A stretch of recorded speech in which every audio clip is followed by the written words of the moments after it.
y no se acercaba a la mesa hasta que el amo terminara.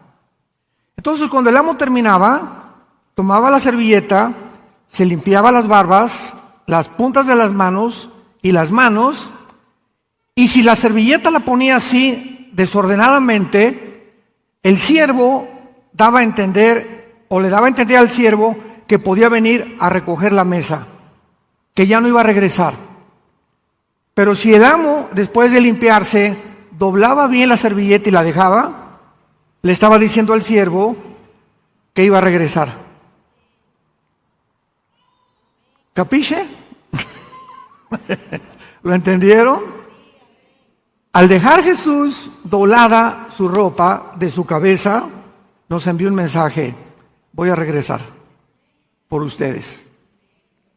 Esos detalles insignificantes que encontramos en la Biblia nos muestran, ¿verdad? Yo le venía platicando ahorita en la mañana al pastor Saúl, que tan amablemente me va a recoger a donde estoy hospedado.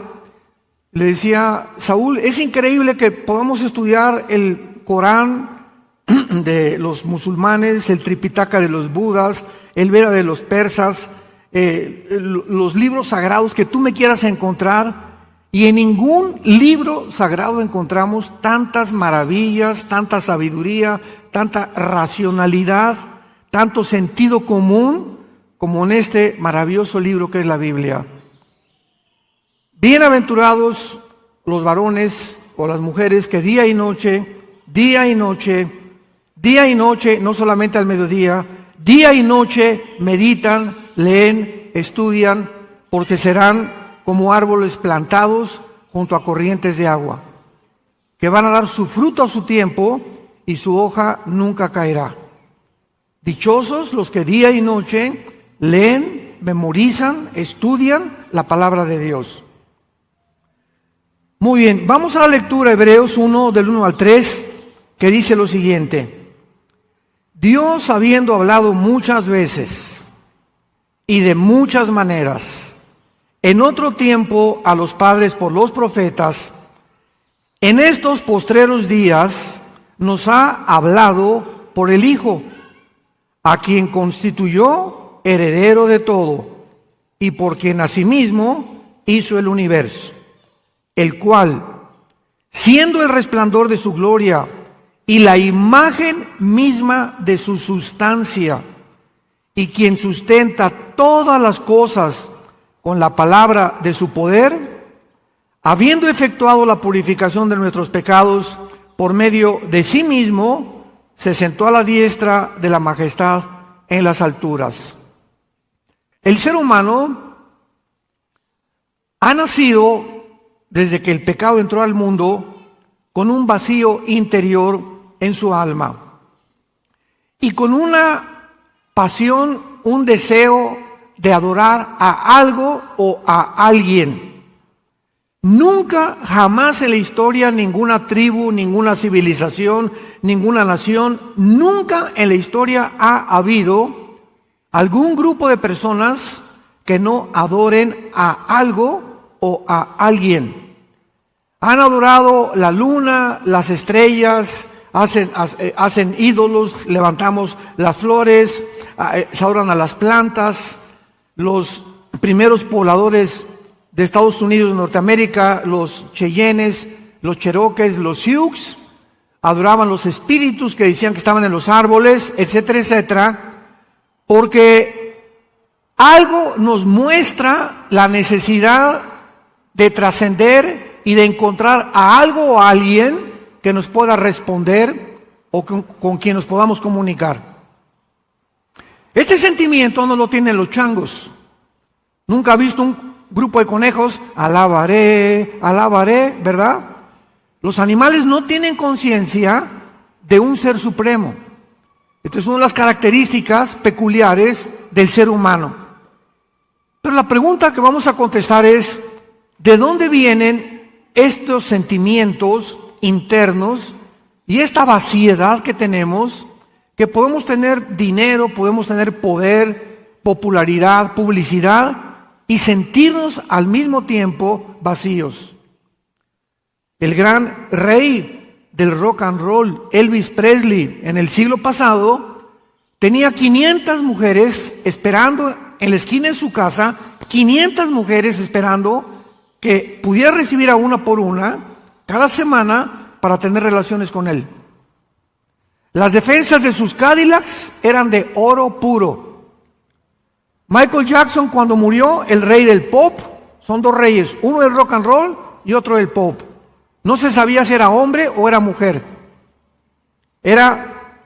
Nació negrito, no le gustó, se quiso poner blanco, se puso sustancias que le cambiaron el color, tenía un odio tenía que salir con paraguas, cubierto, tenía un miedo a morir de algún microbio, alguna bacteria, alguna infección. Elvis Presley murió drogadicto a los menos de 45 años de edad. Sus últimos conciertos en Las Vegas ya no podía ni siquiera hablar ni pronunciar, se le olvidaba la letra de las canciones. Michael Jackson murió en una desesperación total y después se descubre que era un pederasta, que violaba a los niños, que invitaba a su granja, que tenía tipo Disneylandia, propiedad de él, y los violaba, niños menores de 10 años de edad. Entonces vemos que detrás de todos los personajes políticos, deportistas, cantantes, que se supone que son los representantes del éxito y de la fama, mueren peor que los animales. Nunca encontraron la respuesta a esa vaciedad. Elvis Presley la buscó en las mujeres, en la fama, Michael Jackson en los niños. Imaginémonos. Qué manera más desperdiciada de vivir, ¿verdad? Y en Eclesiastés 3:11, el rey Salomón nos da la respuesta. Dios hizo todas las cosas buenas en su tiempo. Eclesiastés 3:11. Y Dios puso la eternidad en el corazón humano, sin que el hombre entienda las cosas que Dios ha hecho. Entonces, desde que nacemos los seres humanos, llámense chichimecas, tlaxcaltecas, olmecas, sioux, cheroques, aucas del Ecuador, lacandones, o en el Brasil, o lo que sea, no importa a través del mundo el tipo de ser humano, todos nacemos con la eternidad.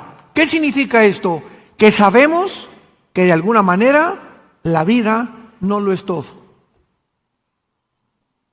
Y por eso los aztecas le sacaban el corazón y lo ofrecían ¿a quién?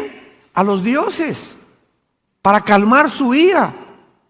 Los tribus en Estados Unidos, los cherokees, los sioux, los cheyennes, creían, ¿verdad? Y los ponían y quemaban a sus muertos sabiendo que su alma iba a subir a algún lado. Pero hay siempre esta existencia, los budistas, los musulmanes, todos, ¿verdad? De alguna manera sabemos, los hindúes tienen a Vishnu, a Shiva, sus dioses, sabiendo que están fuera de nuestra naturaleza y de nuestra dimensión, y que hay algo que tenemos que hacer para agradarlos. Sin embargo, no hay necesidad, dice la Biblia, gracias a Dios, que permanezcamos en tinieblas, damas y caballeros, tratando de buscar a Dios de diversas formas. ¿Por qué? Porque Dios se ha revelado. Dios se ha revelado de diferentes maneras. Número 1, los que lo quieran apuntar, a través de la naturaleza. Dice en Romanos capítulo 1, versículos del 19 al 20, porque lo que de Dios se conoce, les es manifiesto, pues Dios se lo manifestó. Porque las cosas invisibles de Él, su eterno poder y deidad, se hacen claramente visibles desde la creación del mundo, siendo entendidas por medio de las cosas hechas, de manera que no tienen excusa. ¿Qué está diciendo el apóstol Pablo? Si yo veo una pintura, hay un pintor. Si veo un edificio, hay un arquitecto. Si veo un reloj, hay un relojero. Si veo un teclado, hay alguien que diseñó eso. Detrás de todo tiene que haber una causa.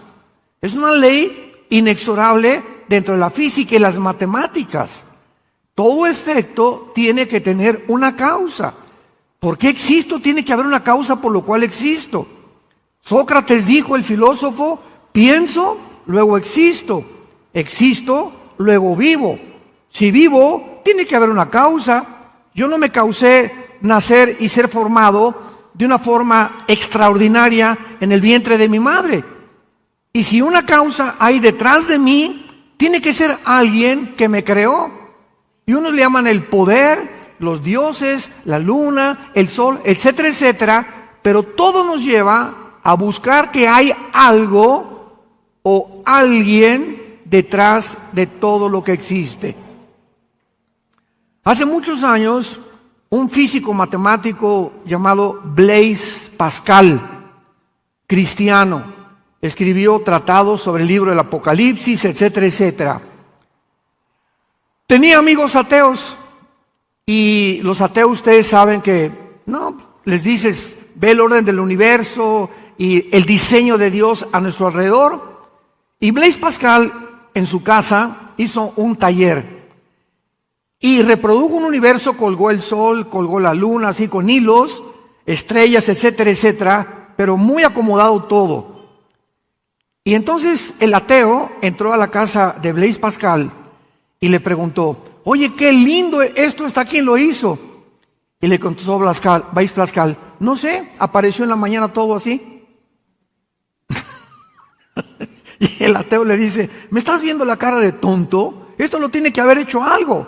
Le digo, pues es que tú eres el tonto, le dijo Blaise Pascal, porque cuando vemos el sol y la luna y el orden y el diseño perfecto, que la Tierra gira en 24 horas sobre su eje con una inclinación de 23 grados y medio y que al mismo tiempo se traslada alrededor del Sol en 365 días, no puede ser que haya las 4 estaciones, la distancia entre nosotros y el Sol para que haya vida, la mezcla del oxígeno perfecto que existe ahorita en la atmósfera, ya arriba ya no hay el oxígeno que tenemos aquí.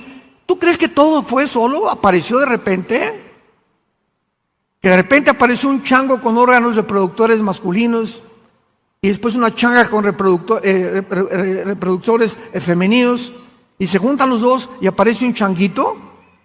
O sea, somos 2 accidentes en medio de un accidente. Vemos nosotros que profesando ser sabios se hacen necios. Por eso el ateísmo es insostenible filosóficamente, ni físicamente, ni biológicamente, menos matemáticamente. Ya el ateísmo ha comenzado a dejar de existir desde que se descubrió el ADN en 1954, en el siglo pasado. Entonces la naturaleza nos habla y por eso el hombre busca a Dios. Los antiguos, las tribus, las civilizaciones veían todo, veían las estrellas, adoraban y algo nos impulsaba a adorar el universo, porque tenemos la eternidad en el corazón. En segundo lugar, Dios se ha dado a conocer a través de nuestra conciencia. De nuestra conciencia. ¿Qué es la conciencia? Con, dentro, ciencia, conocimiento. Conciencia, conocimiento interno. Es lo que significa conciencia. Entonces tenemos un conocimiento innato, adherido a nuestra alma, que nos premia o nos juzga de acuerdo a nuestras acciones. La materia no lo pudo haber creado. Dile a tu maestro en la universidad, bueno, ¿qué explicación tiene usted de los ateos del universo? El Big Bang. ¿Qué es eso, maestro? Pues que hubo una explosión y se formó todo. Muy bien, vamos a seguir una línea de lógica elemental, querido maestro. Si hubo una explosión, ¿quién la produjo? ¿Chita? ¿Qué había detrás de la explosión? Porque todo efecto tiene una causa. Para que haya habido una explosión, algo la causó. Y la materia no existía. Número 1. Número 2, maestro. La materia no piensa. Ok, vino una explosión, se formó todo, pero ¿quién formó el cerebro? El pensamiento, la conciencia. ¿Quién puso dentro del ser humano este sentimiento de la eternidad. La materia, las piedras no ponen, ni tampoco pueden hablar, ni pueden comunicar lo que nosotros hacemos. Entonces nos damos cuenta que cuando nosotros hacemos algo bueno, nos sentimos bien. Un ejemplo es el mismo Al Capone, el gran gángster del siglo XX, 1920-1930, que gobernó Chicago. Era el rey de la mafia, Al Capone. ¿Saben lo que hacía Al Capone? Para tranquilizar su conciencia, en diciembre se disfrazaba de Santa Claus. Y se ponía, nadie sabía que era Al Capone, y se ponía afuera de escuelas a repartir dulces a los niños. Y al llegar a su casa, pues se persinaba, hice una obra buena por lo menos, ya me perdonas, ¿verdad, Diosito? Y al otro día agarraba la ametralladora y mataba a 500 personas. De alguna forma, buscamos la forma de apagar la voz interior de la conciencia que nos atormenta. Cuando tú haces algo malo, te quita el sueño, no puedes dormir, sientes que tienes que pedir perdón, si es que no has endurecido tu conciencia. Porque la Biblia dice, el apóstol Pedro dice que se puede cauterizar la conciencia. O sea, ¿qué significa esto, la palabra cauterizar? Si yo agarro un hacha o un martillo y lo estoy constantemente usando, se van a desarrollar callos en la mano. Los callos es una acumulación de pellejo, y si yo agarro una aguja y atravieso el callo, no siento. ¿Por qué? Porque el callo no tiene terminaciones nerviosas. Entonces no siento atravesando el callo con una aguja. Al corazón le pasa lo mismo. Cuando tú no confiesas tu pecado y cuando tú repites tu pecado, llegas el momento en que te endureces, rechazas a Dios y no quiero oírlo y no es cierto. Y llega un momento en que te endureces en tu corazón, tu conciencia, y cuando ya oyes la palabra, ya no sientes nada, ya no tienes nada para arrepentirte, porque has cruzado la línea de la blasfemia contra la gracia de Dios. Y ahí es cuando Dios te dice, ¿sabes qué, Pancho? No me vuelvo a meter con tu vida. ¿Sabes qué, Carmelita? No me vuelvo a meter con tu vida. Haz lo que te dé la gana. Nos vemos en el día del juicio. Y en tercer lugar, Dios ha dado a conocer a través de la Biblia. En Isaías capítulo 44, Isaías 44, bienaventurados los que trajeron su Biblia, se irán en el rapto. Qué tristeza que haya cristianos que vengan el domingo sin Biblia. Eso ya es el colmo de los colmos. Es como ir a jugar fútbol sin la pelota. Imaginémonos nada más, ¿no? Isaías 44, del 6 al 8, dice así. Así dice Jehová, Rey de Israel y su Redentor, Jehová de los ejércitos. Yo soy el primero y yo soy el postrero, y fuera de mí no hay Dios. Nos detenemos ahí. Yo soy el alfa y yo soy la omega. El Av o el Taf en el hebreo. Muy bien. Si Dios dice yo soy el primero, significa lo siguiente. Estamos meditando en la palabra de Dios. ¿Qué significa que diga Dios yo soy el primero? Que Él es el único que nos puede decir cómo comenzó el universo. Ningún método científico ni investigación humana, intelectual, nos puede llevar a decidir, a descubrir cómo se formó el universo. Entonces, como el ser humano no puede saber nunca cómo se comenzó el universo, porque para saberlo teníamos que haber estado ahí, ¿correcto? Tú no puedes saber algo si no estuviste ahí. Entonces, como no estuvimos en el principio, inventamos. Pues se hizo el Big Bang, venimos del chango, etcétera, etcétera, porque no tenemos información en nuestra mente limitada. Y cuando Dios dice yo soy el primero, abrimos el Génesis y comienza la Biblia. En el principio, Dios creó los cielos y la tierra. Y cuando dice la Biblia en el principio, significa que hubo un principio y que no hay eternidad en la creación de Dios. Algo comenzó y algo va a terminar. Y si hay esto, significa que las leyes de la termodinámica, la primera y la segunda ley de la termodinámica, corroboran que realmente todo está en descomposición. El sol pierde millones de toneladas de masa todos los días, la madera se echa a perder, estamos muriendo celularmente todos los seres humanos, todo hay que volverlo a pintar, todo el coche lo tienes que estar renovando en su aceite, cambiándole las piezas. Todo está bajo una ley que se llama en la física la ley de la entropía, que corrobora la segunda ley de la termodinámica, tal como la Biblia lo dice. En el principio Dios creó los cielos y la tierra, la materia, el espacio y el tiempo. En un versículo se encuentra lo que los físicos descubren hasta Galileo Galilei, y hasta que Blaise Pascal, y hasta que todos los grandes científicos, Pasteur, Einstein, y la Biblia tenía razón. Entonces, Dios es el primero. ¿Quieres saber cómo comenzó todo? ¿Quieres saber quién eres tú? ¿Quién nos creó? ¿Para qué fuimos creados? ¿Cuál es mi propósito y mi sentido en la vida? ¿Hacer dinero? ¿Llegar a ser famoso?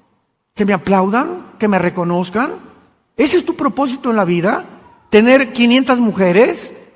Si tú buscas todas estas cosas, vas a acabar en las tinieblas. Naciste en tinieblas, vives en tinieblas y morirás en tinieblas, sin haber descubierto nunca en tu vida la razón de tu existencia. Entonces, dice la Biblia, si Dios es el primero, Él tiene las respuestas. Ahora bien, si Él es el primero, Él es el último, ¿correcto? ¿Dónde nos encontramos? En medio. Si Él es el primero y Él es el último, no hemos llegado al final.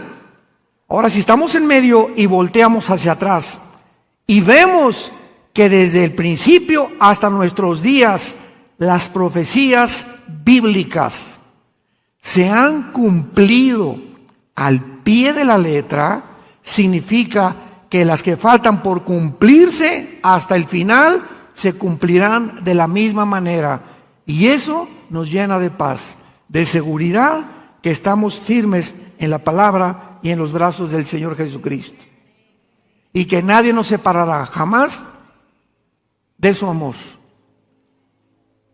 Yo soy el primero y yo soy el postrero, dice el Señor. Ahora pongan mucha atención. Versículo 7. Vean el desafío que lanza Dios al mundo. Dice Dios, ¿quién proclamará el futuro o lo venidero? Lo declarará y lo pondrá en orden delante de mí, como hago yo desde que establecí el pueblo antiguo.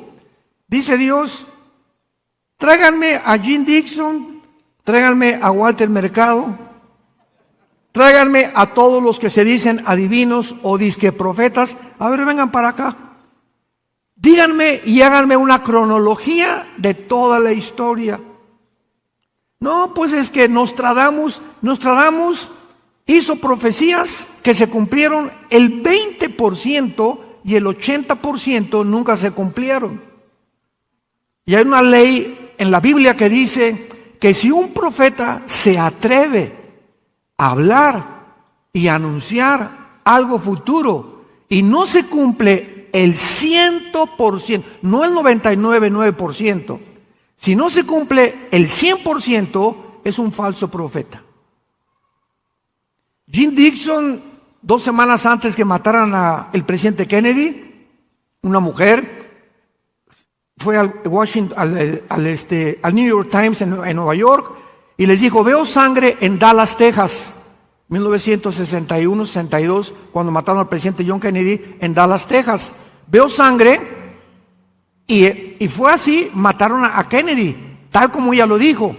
Pues se hizo famosa y todo el mundo la quería consultar. De ahí en adelante, ella se va a Nueva Jersey y luego se fue a otro estado de Nueva York para que pudiera dar conferencias de qué iba a pasar en el mundo nunca jamás volvió a dar ninguna otra profecía. Todas se equivocó. ¿Qué significa esto? Que el diablo muchas veces toma personas para poderles hacer creer a la gente que son profetas. Pero la única profecía se encuentra aquí. La Biblia es un libro sellado y acaba diciendo en Apocalipsis, si alguien le agrega algo o le quita algo a este libro, las maldiciones de la ley caerán sobre él. Una vez me encontré una persona que me dijo, oye, tengo una profecía. Y le dije, escríbele en un papel y ponle segunda de Pancho 3:1. Y pégasela a la Biblia. Porque si hay algo más que Dios nos quiera decir, entonces la Biblia está incompleta. La Biblia es una revelación completa o no completa.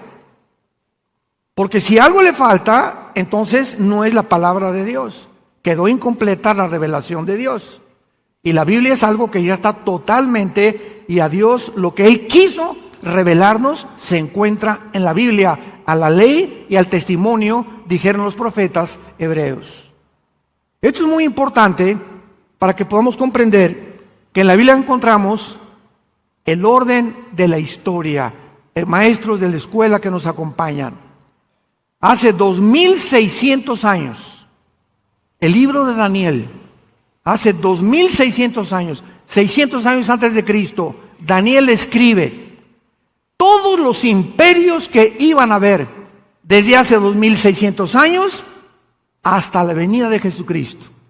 Y comienza Daniel diciendo, se va a levantar Babilonia, porque él vivió en Babilonia, que es la nación de Irak actualmente.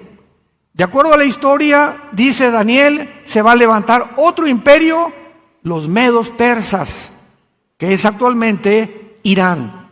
Y así la historia lo comprobó. Y ya Daniel se murió.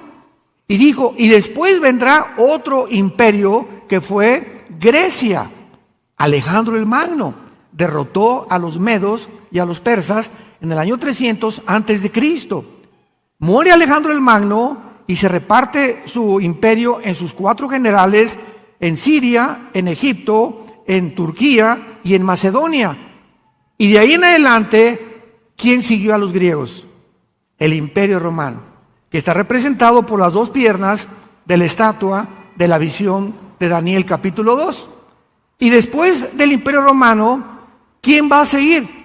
Viene el 7º imperio, ¿verdad? Porque el primero fue Asiria, Egipto, Babilonia, Medo-Persia, Griega y Roma, de acuerdo a Apocalipsis 17. El 7º imperio será posiblemente el imperio otomano, y en el último imperio será Jesucristo. ¿Quién le dijo a Daniel el orden de los imperios que la historia comprueba que se iban a cumplir? ¿Quién le dijo a Isaías que Cristo iba a nacer de una virgen? Por el amor de Dios, eso rompe la lógica. Cuando escribió Isaías, ha de haber tenido miedo. Oye, si yo publico esto, van a decir que estoy loco. ¿Cómo una virgen va a ser mamá? Si es mamá, pues ya no es virgen. Pero así le puso, nacerá de una virgen, que es la palabra alma en el hebreo, que significa una doncella entre 14 y 16 años que no ha tenido relaciones sexuales, que era María, que no es María, su nombre es Miriam en el griego. ¿Quién le dijo a Zacarías que iba a entrar Cristo en un burrito el domingo de Ramos cabalgando? ¿Quién le inspiró a David 1000 años antes el Salmo 22? Dios mío, ¿por qué me has desamparado?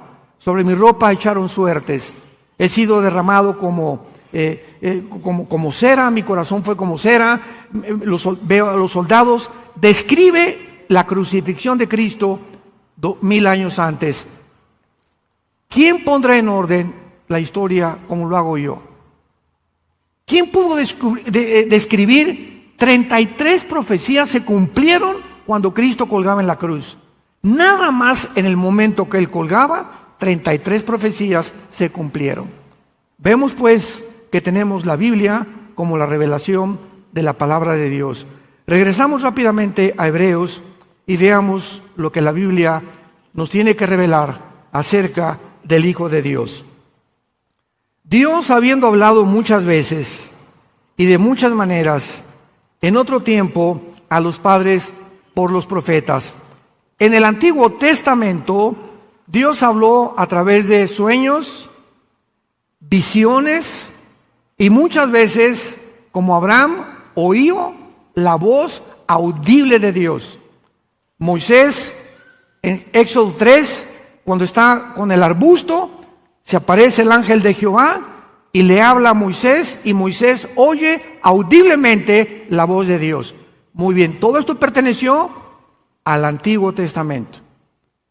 Mas ahora, en estos postreros días, en estos últimos días, que es de la cruz a nuestros días, Dios nos ha hablado por el Hijo.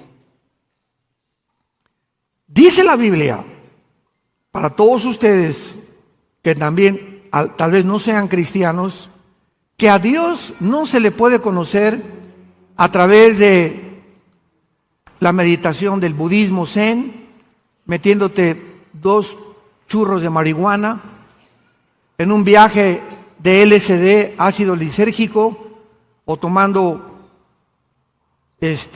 hongos de doña Sabina, que ella murió aquí en Oaxaca, muy famosa, que se ponían hasta como querían, ¿verdad? Con los hongos, buscando alguna experiencia hiperdimensional, siempre buscando nosotros experiencias que trasciendan, que nos revelen cosas misteriosas de la mente, etcétera, etcétera.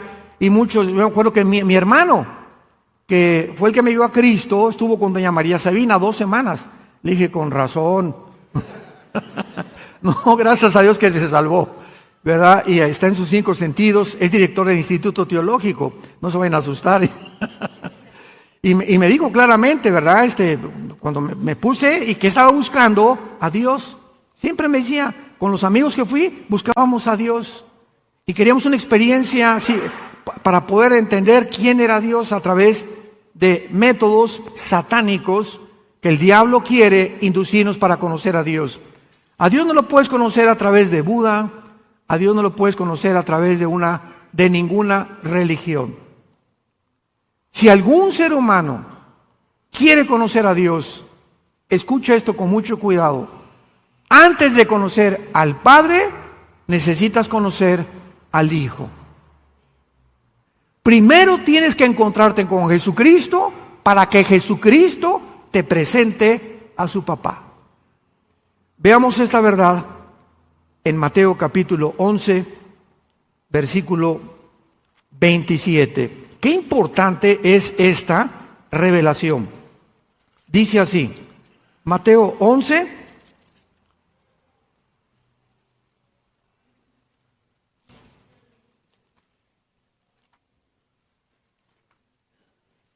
y dice así, Mateo 11, versículo 27.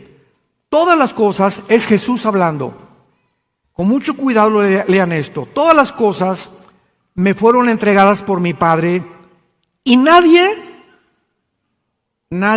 conoce al Hijo sino el Padre.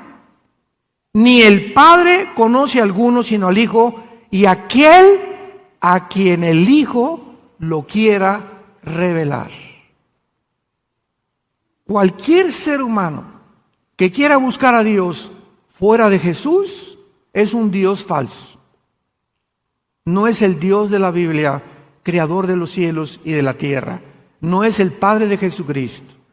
Primero, crees lo que Él hizo en la cruz, lo invitas a tu vida, entra en la forma del Espíritu Santo, y ya Cristo entrando a tu vida, el Espíritu nos quita y nos comienza a desempeñar las telarañas que teníamos en el cerebro mentales por el pecado, y entonces ya puedo venir a la Biblia con la mente de Cristo. Dice 1 Corintios 2 que tenemos la mente de Cristo, y puedo comenzar a entender quién es Jesús.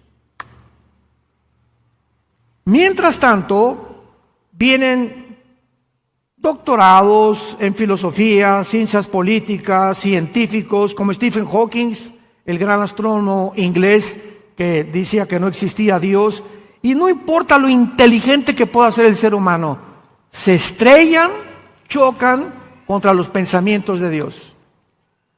porque vienen con su mente limitada, finita, porque somos seres finitos, y los pensamientos de Dios sobrepasan nuestros pensamientos. Entonces dice la Biblia que hay un velo en los seres humanos, un velo que no les permite ver el mundo real. Y mientras ese velo no se ha quitado, no puedes ver ni conocer a Dios. Nadie conoce al Hijo, al Padre, sino el Hijo y a quien el Hijo lo quiera revelar. Qué importante es eso para poder nosotros predicar a Jesús. Por eso predicamos a Jesús, porque cuando la persona recibe a Jesús, lo hemos introducido a la presencia de Dios. Porque es Jesús el que nos lleva con su sangre y su muerte, nos abre el camino al lugar santísimo. En estos postreros días nos ha hablado por el Hijo, o sea, la última palabra de Dios es Jesucristo. Ya no hay otra manera de buscar a Dios más que a través de su Hijo. Y comienza la Biblia a describir a Jesucristo. El Hijo fue constituido heredero de todo. Heredero de todo. ¿Qué significa esto? Simplemente significa que Él es, como dice Isaías capítulo 9, versículo 6, porque un niño nos es nacido, hijo nos es dado, el principado sobre su hombro, se llamará su nombre admirable, consejero, Dios fuerte, Padre eterno, príncipe de paz. Lo dilatado de su imperio y la paz no tendrán límite sobre el trono de David y sobre su reino, disponiéndolo todo y confirmándolo en juicio y en justicia desde ahora y para siempre. El celo de Jehová de los ejércitos hará esto. Cristo no solamente es el heredero de todo lo que ha sido creado en el universo, absolutamente todo. Y al entrar a nosotros, nos hace a nosotros, no a los ángeles, coherederos, juntamente con Él. Dio su vida en la cruz para que juntamente con Él reinemos en el futuro. Más que los ángeles, nos ha elevado Dios a una posición mucho más elevada en Jesucristo que los mismos ángeles. Y continúa diciendo Hebreos, y por quien asimismo hizo el universo. Imaginémonos que no existe nada, nada. Ni querubines, ni ángeles, ni estrellas, ni galaxias, no existe nada. Está el Padre. Y en ese momento, el primer pensamiento del Padre, porque Dios es amor, fue una cruz. Antes de que Dios creara todas las cosas, en su mente estaba la cruz, su amor. Porque si las criaturas que Él iba a crear querían conocerlo a Él, tenían que conocer que Dios es amor. Pero Dios sabía por su preconocimiento que los ángeles iban a revelar, que los seres humanos iban a revelar, que Adán y Eva iban a comer del fruto prohibido. Dios sabía todo esto. Entonces, Dios tenía que crear seres que fueran libres para escoger adorarlo voluntariamente. Pero para que esto exista, tiene que haber la libertad. ¿Y qué es la libertad? Tiene que haber dos caminos, el bien y el mal. Entonces Dios permite que el mal entre en el universo para que sus criaturas se enfrenten con la opuesto a la bondad, al amor, a la paciencia, etcétera, etcétera, y conozcan el otro lado de la maldad, que es la maldad, el árbol del conocimiento del bien y del mal. Pero es como en la política.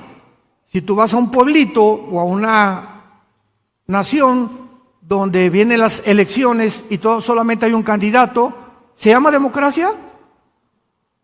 ¿Qué se necesita para que haya libertad?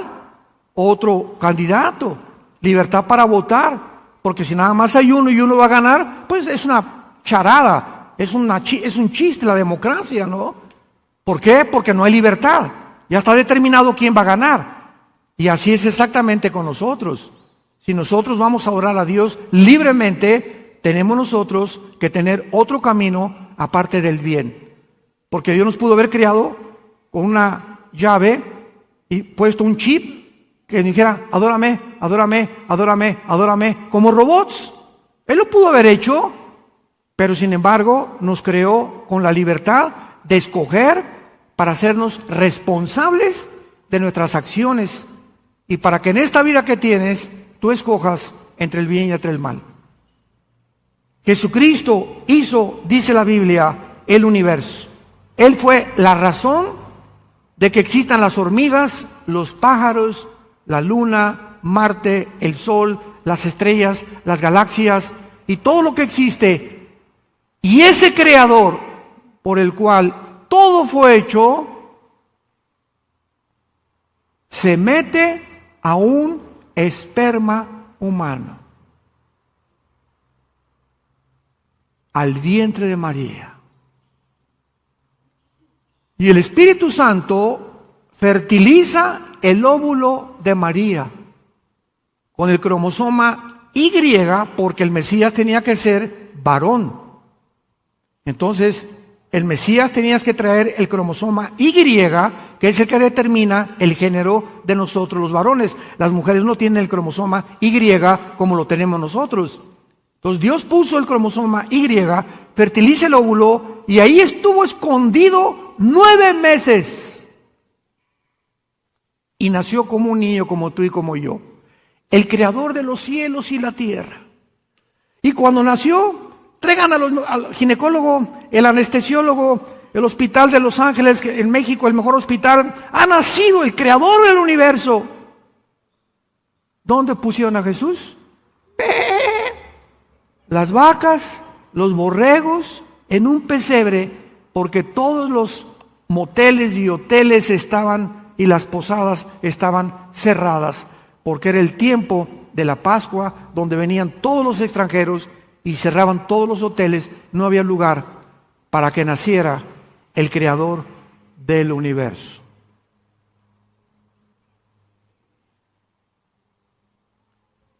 Y antes de morir, se hinca a sus discípulos, agarra una toalla y les lava los pies a los 12 apóstoles. El creador del universo se hinca delante de nosotros. Pero le dijo, no, ¿cómo puedes tú hincarte? Si no aceptas, no tendrás parte conmigo, dijo Jesucristo. ¿Cuál es el mensaje de Jesucristo? Tú no puedes seguir a Jesús sin la humildad.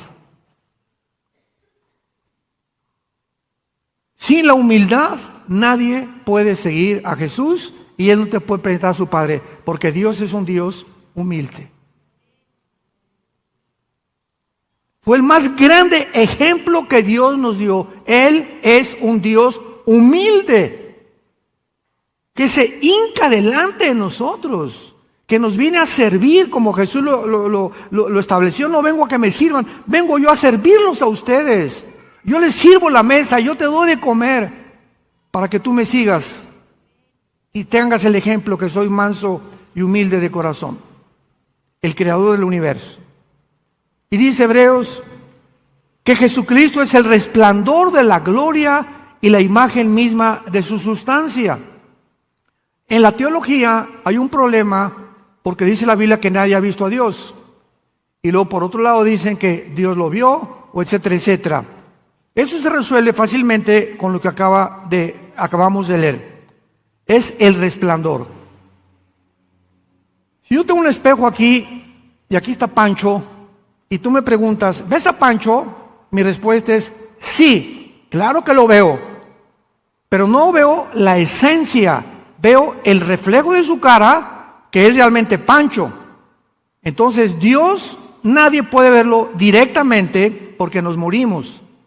Entonces mandó a su Hijo para que Él fuera el espejo, Él reflejara el carácter y la vida de Dios. Y Jesús lo dijo en Juan 10, el que me ha visto a mí, ha visto al Padre. Pues no que nadie ha visto al Padre, sí, pero Él reflejó con su vida, con sus acciones, con sus milagros, con su poder, con su amor, con su humildad, cómo es Dios.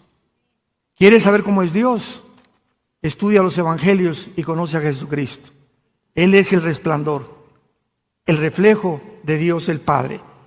Y finalmente dice el versículo 3 de Hebreos 1, y quien sustenta todas las cosas con la palabra de su poder.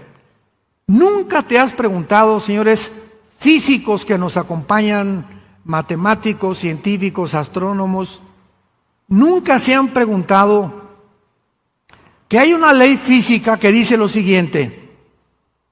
Si yo tomo una canica y le hago así a la canica, ella va a salir disparada, pero se va a detener.